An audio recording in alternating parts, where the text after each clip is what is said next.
Imagine, 10 years from now, you found her, the one. She's intelligent. She's kind. She has a past, of course. Everyone does. She might tell you she used to be a bartender, a student, a yoga instructor. And then, one evening, over a glass of wine, or perhaps after a moment of quiet tension, she tells you the truth, the real one. She's retired, not from banking, not from law. She's a retired OnlyFans model. And in that single moment, the woman standing in front of you splits in two. There is the woman you know, and the digital ghost, a phantom that lived online, that was viewed, downloaded, and owned in the fantasies of thousands of strangers.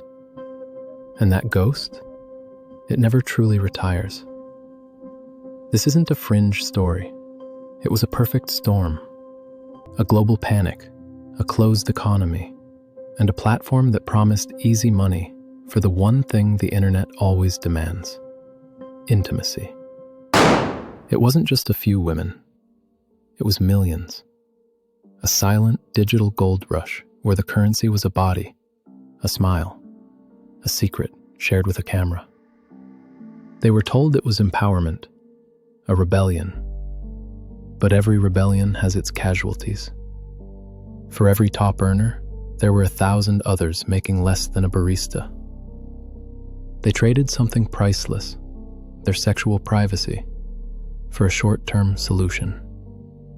And now, the bill is coming due.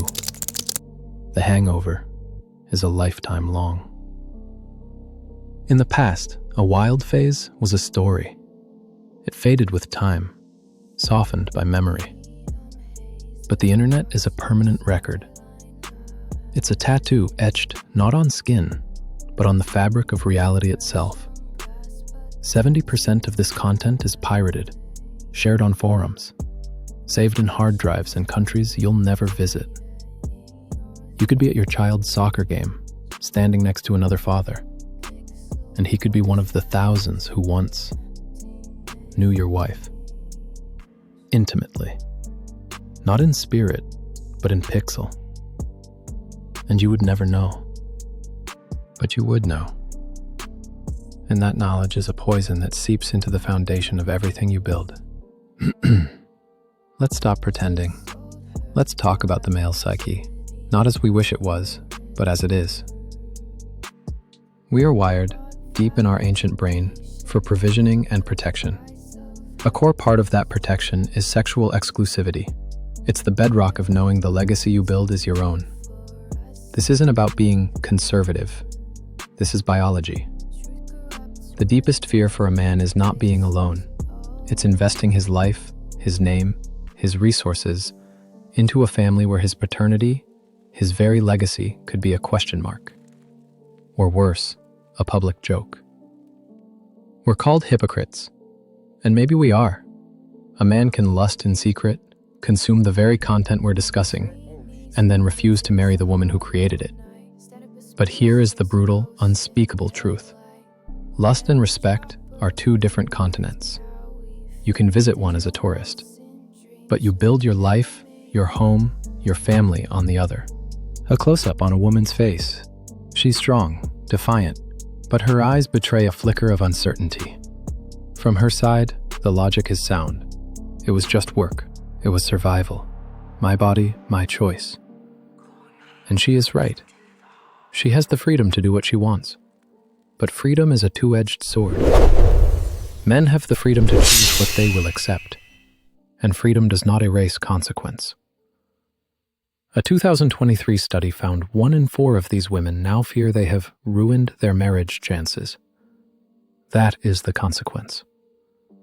The short-term money can't buy back the long-term respect of a man who values privacy, intimacy, and a past that stays in the past. This is the moment we're speeding toward. This is the real crisis. Marriage is not a 50-50 partnership deal. It is the foundation of a lineage. It's about the name you give your children, the respect they carry, the honor of your family name. What happens when your son is sent a link by a school bully? What happens when your daughter Googles her mother's name? The digital ghost doesn't just haunt your marriage, it haunts your bloodline. It becomes your children's inheritance. So, you are faced with a choice. Do you forgive? Do you swallow your instincts, your primal wiring, and accept that her past is not who she is today? Some men can. They are stronger than most. Or, do you walk away? Do you uphold a boundary, not out of hatred, but out of a profound understanding of your own nature? That to ignore this gut-deep feeling is to plant a seed of resentment that will grow for decades, strangling the love you once had. Both choices are valid, but only one choice is honest to you. This is not a judgment on her character. This is a warning about the world we've built. We are living through the great collision. The collision between the traditional world of private intimacy, legacy, and masculine purpose, and the modern world of public monetization, digital permanence, and the commodification of the soul. The retired OnlyFans model is not a monster. She is a symptom. The real question, the one that will define your future, is not, can I forgive her past? The question is, can I live with the ghost? Because that ghost is now a permanent resident in our modern world.